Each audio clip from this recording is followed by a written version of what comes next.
अस्सलाम वालेकुम दोस्तों, कैसे हैं आप? उम्मीद है आप खैरियत से होंगे। पाकिस्तान की फौज जनरल आसिम मुनीर ने 26 फरवरी को फैसला किया कि अफगानिस्तान के अंदर दहशतगर्दों के ठिकानों को निशाना बनाया जाएगा और इस हवाले से एक ऑपरेशन शुरू किया गया, लेकिन अचानक इस ऑपरेशन को रोक दिया गया। जब इस ऑपरेशन को रोका गया, उसी वक्त रियाद सऊदी अरब में एक अहम बैठक हो रही थी। बाकायदा जो अरब और गल्फ के ममालिक के वज़राए खारजा हैं, वो वहां पर मौजूद थे और फिर एक बयान सामने आता है, एक खबर सामने आती है जिसमें यह कहा जाता है कि सऊदी अरब, कतर और तुर्की के कहने पर पाकिस्तान ने इस ऑपरेशन में पॉज लाया है, यानी इस ऑपरेशन को कुछ वक्त के लिए रोक दिया गया है। पाकिस्तान की जानिब से इस बयान के बाद अफगान तालिबान के जो तर्जुमान है ज़बीहुल्लाह मुजाहिद, वो एक बयान जारी करते हैं और उस बयान में कहते हैं कि सऊदी अरब, कतर और तुर्की के कहने पर, हमारे बरादराना जो ताल्लुकात हैं उनके कहने पर, इस ऑपरेशन को, जिसका नाम अफगान तालिबान ने रद्दुल जुल्म दिया हुआ है, इसको रोका जा रहा है। साथ वो डेडलाइन नहीं देते कि कितने दिनों के लिए रोका जा रहा है। पाकिस्तान की जानिब से बाकायदा कहा जाता है कि 18-19 की दरमियानी रात से 23-24 की दरमियानी रात तक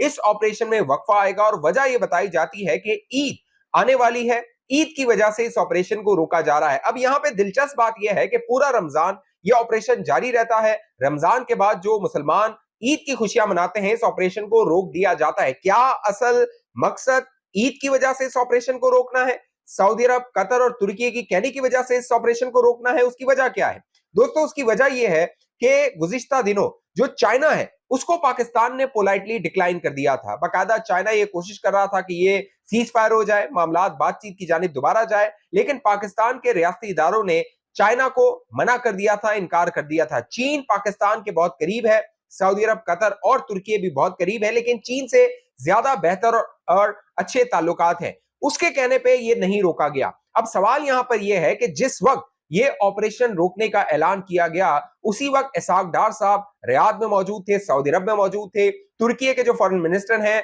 खाकान फिदान, वो वहां पर मौजूद थे। फैसल बिन फरहान की मेहमान नवाजी में, उनके सरबराही में ये मुलाकात हो रही थी और साथ साथ जो कतर के फॉरेन मिनिस्टर हैं, उनके प्राइम मिनिस्टर हैं, वो भी वहां पर मौजूद थे सऊदी अरब रियाद में। जिस वक्त ये मीटिंग रियाद के अंदर हो रही थी, जब ये तमाम वज़राए खारजा वहां पर मौजूद थे, उस वक्त भी जो ईरान के हमले सऊदी अरब पे थे वो जारी थे और इस मीटिंग का यकनुकाती एजेंडा था, वो ये था कि ईरान के साथ कैसे डील किया जाए। अब इसको आप कनेक्ट कीजिए, अब इन डॉट्स को कनेक्ट कीजिए कि पाकिस्तान का अफगानिस्तान के खिलाफ ऑपरेशन रुकवाना, रियाद में यह फैसला होना कि ईरान से कैसे डील किया जाए। तो क्या रियाद, सऊदी अरब ने यह फैसला किया है कि पाकिस्तान की वो फौजी कुव्वत जो कि अफगान तालिबान के खिलाफ, खारजियों के खिलाफ, फितना उल हिंदुस्तान के खिलाफ इस्तेमाल हो रही थी, उसको अब ईरान के खिलाफ इस्तेमाल करना है? अगर यह फैसला हो गया है, पाकिस्तान के लिए दोस्तों आने वाले दिन कयामत खेज हो सकते हैं। पाकिस्तान के जो पॉलिसी मेकर्स हैं, पाकिस्तान के जो पॉलिसी साज हैं, पाकिस्तान के जो फैसला करने वाले हैं, वो आग में कूद सकते हैं अगर पाकिस्तान को इस जंग में घसीटा गया, इस जंग में लेकर जाए गए ये जो अरब ममालिक है, गल्फ ममालिक है। क्यों? उसकी वजह यह है कि जो इसराइल है उसकी कोशिश थी कि अरबों के दरमियान, मुसलमान ममालिक के दरमियान दरार डाली जाए और इनको आपस में लड़ाया जाए, और इसराइल इस पर भरपूर तरीके से अमल दरामद कर रहा है। कैसे कर रहा है? गुज़िश्ता रोज इसराइल ने क्या किया? इसराइल ने जो सबसे बड़ी कह लीजिए कि गैस फील्ड थी उसकी, ईरान की, उसको बाकायदा टारगेट किया गया। साउथ पारस गैस फील्ड, इसको टारगेट किया गया, इसको निशाना बनाया गया, इसको नुकसान पहुंचाया गया। और जब इसराइल ने यह हमला किया तो ईरान ने यह ऐलान किया कि जो गल्फ ममालिक के अंदर ऑयल फील्ड्स हैं, चाहे वो यूएई के अंदर है, सऊदी अरब के अंदर है, कतर के अंदर है, उनको हम टारगेट करेंगे। और ईरान ने इसको टारगेट करना शुरू भी कर दिया। कतर के अंदर बाकायदा रासुल फनान जो गैस फील्ड है उसको टारगेट किया गया है, रासुल फान जो गैस फील्ड है उसको टारगेट किया गया। और दिलचस्प बात क्या है, ये जो कतर के अंदर जिस गैस फील्ड को टारगेट किया गया है, ये दुनिया की 20% गैस जो है वो दुनिया को फराम करती है। यानी अब एक बड़ा क्राइसिस, एलएनजी का क्राइसिस है, वो आ गया है। और इस सारी सूरत हाल में दिलचस्प बात यह है कि जो डोनाल्ड ट्रंप है वो एक ट्वीट करता है और डोनाल्ड ट्रंप कहता है कि इसराइल के इस हमले के हवाले से हमें नहीं मालूम था, कतर को नहीं मालूम था, ईरान को नहीं मालूम था, यानी किसी को नहीं मालूम था।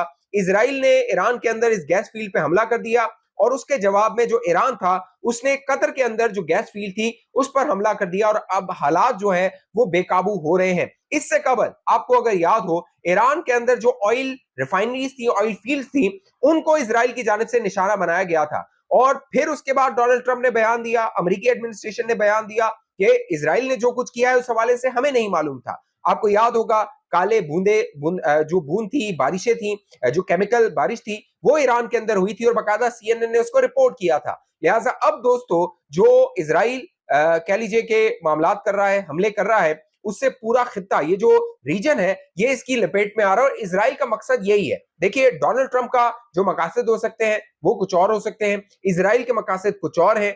इजराइल क्या चाहता है? Greater Israel. इन अरब ममालिक को, मुसलमान ममालिक को आपस में लड़ाना। ये अरब ममालिक आपस में लड़ेंगे, एक दूसरे पे हमले करेंगे और इजराइल ने जो इनकी टेरिटरीज पे कब्जे करने हैं, एक ग्रेटर इजराइल बनाना है, उस पर वो अमल दरामद शुरू कर देगा। लिहाजा अब हुआ क्या है, अब जो सऊदी अरब के फॉरेन मिनिस्टर हैं फैसल बिन फरहान, उन्होंने ईरान को धमकी दी है। और दोस्तों, जो धमकी देते हुए अल्फाज का चुनाव किया गया है, वो बता रहा है कि बस चंद दिनों की बात है, ये जंग जो मुसलमान ममालिक के दरमियान है वो शुरू हो सकती है।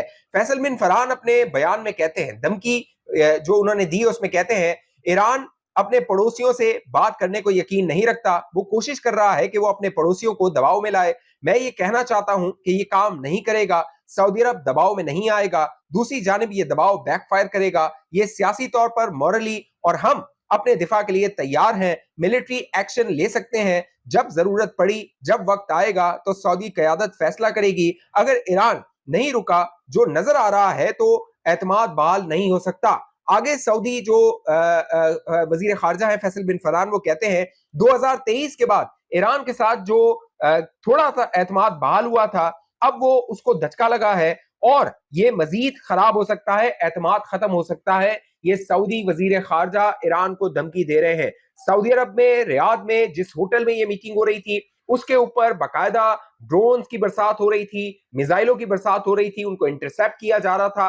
अब तक 2000 से ज्यादा जो ड्रोन्स और मिसाइल्स हैं वो ईरान यूएई पे बरसा चुका है। और अगर सऊदी अरब की बात की जाए तो अब तक तकरीबन 457 ड्रोन्स सऊदी अरब पे, 4 बैलिस्टिक मिसाइल और 7 क्रूज मिसाइल जो ईरान है वो सऊदी अरब पे फायर कर चुका है। कतर जो है उसने जो सिफारती अमला था ईरान का, उसको पर्सोना नॉन ग्रांटा डिक्लेयर कर दिया है, यानी उनको अपने मुल्क से निकाल दिया है, मुल्क बदर कर दिया है कतर ने, जो ईरान के सिफारतकार थे उनको। लिहाजा जो मुस्लिम ममालिक के दरमियान चपकलिश है, उसमें हर गुजरते दिन के साथ इजाफा हो रहा है। जिस तरह ईरान के अंदर कार्रवाइयां की गई, पहले आयतुल्लाह खामनेई को निशाना बनाया गया, शहीद किया गया, फिर अली लारजानी, उनका जो आयतुल्लाह का बाजू था उसको शहीद कर दिया गया, और उसके बाद जो इजराइल है मजीद कह रहा है कि वो जो शख्सियात है ईरान के अंदर, अहम शख्सियात है, उनको टारगेट करेगा। बाकायदा अमेरिकी मीडिया अब ये सवाल कर रहा है कि अमेरिका को इमिनेंट थ्रेट नहीं था, अमेरिका को फौरी खतरा ईरान से नहीं था। अगर सिर्फ और सिर्फ अगर खतरा जो कि बनाया हुआ था इजराइल ने, वो इजराइल को लगता था कि ईरान से उसको खतरा है और इजराइल अमेरिका का हाथ पकड़ के इस जंग में लेकर गया। लेकिन दूसरी जानिब दोस्तों, अमेरिकी मीडिया ये भी रिपोर्ट करता रहा था। इतवार की बात है, न्यूयॉर्क टाइम्स अमेरिका का बड़ा अखबार है, उसने दोस्तों रिपोर्ट किया और उसने कहा कि जो मोहम्मद बिन सलमान है, उन्होंने डोनाल्ड ट्रंप को कहा है कि हिट हार्ड, यानी कि जो ईरान है उसकी ठुकाई लगा के रखो, यानी उसको कमजोर करके रखो। इससे पहले ये खबर सामने आई थी गुज़िश्ता साल कि जो खालिद बिन सलमान है, जो कि वजीर दिफा है, उनकी मुलाकात वाशिंगटन में हुई थी। उन्होंने एक अहम मुलाकात की थी और उस मुलाकात में उन्होंने पिक हेडसेक, जो कि डिफेंस मिनिस्टर है अमेरिका का, और secretary of state Marco Rubio, उनसे कहा था कि आप ये जो दबाव है ईरान पर जारी रखिए, अब पीछे आपने नहीं हटना। लिहाजा सऊदी अरब इसको डिनाई कर रहा है, सऊदी अरब कह रहा है कि इस तरह का मामला नहीं है, ये खबर गलत है। जो सऊदी अरब है वो मामलात को ठंडा करना चाहता है, लेकिन बज़ाहिर ये लग रहा है कि जिस तरह का वैक्यूम अब ईरान के अंदर बनाया जा रहा है, जिस तरह का कॉन्फिडेंस अब अमेरिका और इजराइल का सामने आ रहा है, बज़ाहिर लग रहा है कि ये जंग आगे जाने वाली है। खबरें ये भी आ रही हैं कि ये जंग को मजीद तकरीबन 6 से 8 माह लेकर जाया जाएगा। मई 2026 तक की तो तैयारी पूरी कर ली गई है। ऑयल के जो प्राइसेस है तकरीबन 112 जो बैरल है क्रूड ऑयल, वो क्रॉस कर गया है। एलएनजी की जो बड़ा फील्ड था, जो कि दूसरा सप्लायर है कतर, वहां पे एलएनजी का क्राइसिस हो गया है। 20% जो दुनिया को सप्लाई करता था, अब वो सप्लाई नहीं कर सकेगा। लिहाजा दोस्तों, बज़ाहिर लग रहा है कि ये जंग आउट ऑफ कंट्रोल हो रही है, मजीद ये जंग फैलने वाली है। और अगर पाकिस्तान को इसमें शामिल किया जाता है, क्योंकि गुज़िश्ता साल सितंबर के महीने में जो सऊदी अरब और पाकिस्तान के दरमियान एग्रीमेंट हुआ था, और बाकायदा हमने देखा चंद दिनों पहले army chief general Asim Munir सऊदी अरब गए, वहां उनकी प्रिंस मोहम्मद बिन सलमान से मुलाकात हुई, वजीर आजम शहबाज शरीफ साहब सऊदी अरब गए, वहां उनकी मुलाकात हुई, हंगामी दौरा था, और उसके बाद जो खबरें आ रही थी वो यही थी कि सऊदी अरब चाहता है कि पाकिस्तान इस जंग में कूदे, सऊदी अरब का दिफा करे। क्यों? सितंबर 2025 में जो एग्रीमेंट हुआ था, जिसको म्यूचुअल डिफेंस एग्रीमेंट कहा गया था, और कहा गया था ये नेटो तर्ज का एग्रीमेंट है, यानी नेटो का आर्टिकल 5 ये कहता है कि एक मुल्क पे हमला, दोनों पे हमला तस्वुर किया जाएगा। तो अब सऊदी अरब ये चाहता है कि पाकिस्तान उसके दिफा के लिए आए। बाकायदा अब ये रिपोर्ट हो रहा है, सऊदी एनालिस्ट ये रिपोर्ट कर रहे हैं कि जो सऊदी अरब है वो पाकिस्तान का जो न्यूक्लियर अम्ब्रेला है, यानी न्यूक्लियर हथियार है, उनके तहफ्फुज में आना चाहता है, और बाकायदा वो ये डिक्लेयर करवाना चाहता है पाकिस्तान से कि अब वो ऑफिशियली सरकारी सतह पे सऊदी अरब के दिफा के लिए आ गए हैं, वो सऊदी अरब को प्रोटेक्ट करेंगे, और ईरान के मद्दे मुकाबिल पाकिस्तान को सऊदी अरब लाना चाहता है। जनरल आसिम मुनीर के लिए बहुत बड़ा चैलेंज है, बहुत बड़ा चैलेंज है। जनरल आसिम मुनीर को बहुत फूक फूक के कदम रखना होगा। जनरल आसिम मुनीर को 2015 जब यमन जंग शुरू हो रही थी, उस वक्त जब जनरल राहिल शरीफ ये चाहता था कि पाकिस्तान की हुकूमत, नवाज शरीफ उस यमन जंग का हिस्सा बने, नवाज शरीफ ने स्टैंड लिया था। नवाज शरीफ पार्लियामेंट गया, नवाज शरीफ ने पार्लियामेंट को एतमाद में लिया, नवाज शरीफ ने सऊदी अरब को, जो उस वक्त वजीर दिफा होते थे ये प्रिंस मोहम्मद बिन सलमान, इनको नाराज किया था, और पाकिस्तान यमन जंग में नहीं कूदा था। और आज पाकिस्तान को ये एहसास हो रहा है कि वो फैसला दुरुस्त फैसला था। आज अगर पाकिस्तान की क़यादत, army chief field marshal Asim Munir और शहबाज शरीफ ये फैसला करते हैं कि अगर हमने ईरान जंग में कूदना है, हमने इसराइल के साथ, ईरान के साथ लड़ना है, क्योंकि अगर सऊदी अरब ये फैसला करता है कि उसने ईरान के खिलाफ लड़ना है, तो दोस्तों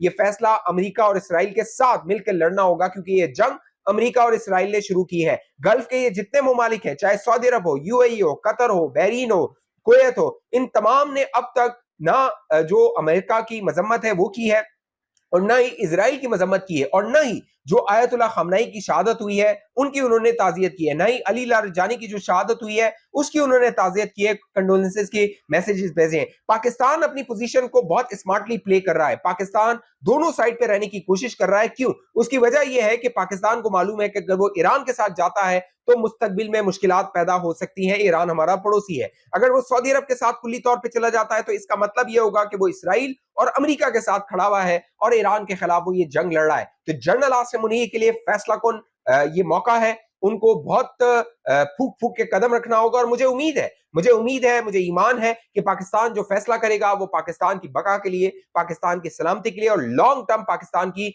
बका के लिए और सलामती के लिए वो फैसला होगा, और उसका पाकिस्तान को नुकसान नहीं, पाकिस्तान को उसका फायदा होगा। इस हवाले से आप दोस्तों की जो भी राय नीचे कमेंट कीजिए। अब तक ये चैनल आपने सब्सक्राइब नहीं किया, जरूर सब्सक्राइब करके साथ घंटी का निशान दबाइए, वीडियो को लाइक कीजिए, शेयर कीजिए, फेसबुक के देखने वाले दोस्त पेज को लाइक फॉलो करके इस वीडियो को लाजमी शेयर कीजिए। अगली वीडियो तक मुझे इजाजत दीजिए, अपना ख्याल रखिएगा। पाकिस्तान जिंदाबाद।